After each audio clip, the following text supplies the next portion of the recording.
Constitution on September 17th. Sadly, on that day, the Intelligence Community Inspector General formally notified the Congress that the administration was forbidding him from turning over a whistleblower complaint on Constitution Day. This is a violation of law.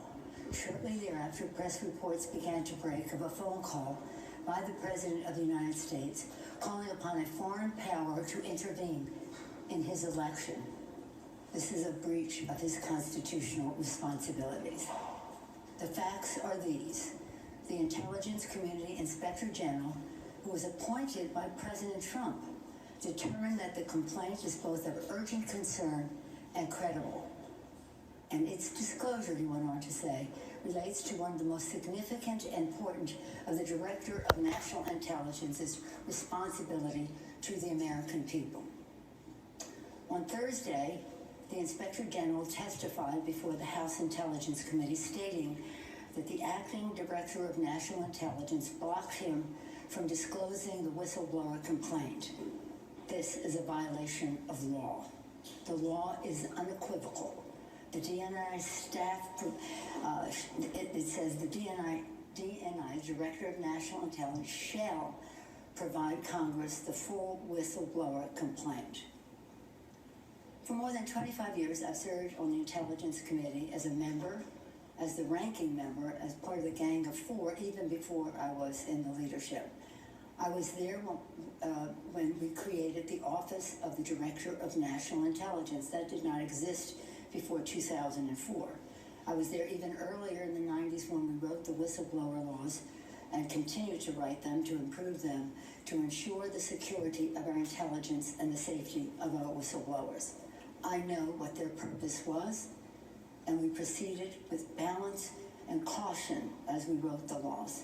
I can say with authority the Trump administration's actions undermine both our national security and our intelligence and our protections of the whistleblowers, more than both. This Thursday, the acting DNI will appear before the House Intelligence Committee. At that time, he must turn over the whistleblower's full complaint to the committee. He will have to choose whether to break the law or honor his responsibility to the Constitution. On the final day of the Constitutional Convention in 1787, when our Constitution was adopted, Americans gathered on the steps of Independence Hall to wait the news of the government our founders had crafted.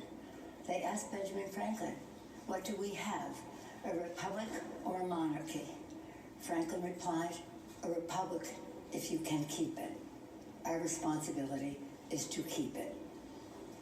Our republic endures because of the wisdom of our Constitution, enshrined in three co-equal branches of government serving as checks and balances on each other.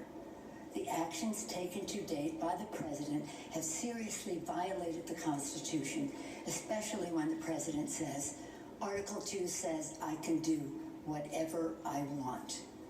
For the past several months, we have been investigating in our committees and litigating in the courts, so the House can gather all the relevant facts and consider whether to exercise its full Article 1 powers, including a constitutional power of the utmost gravity, approval of articles of impeachment.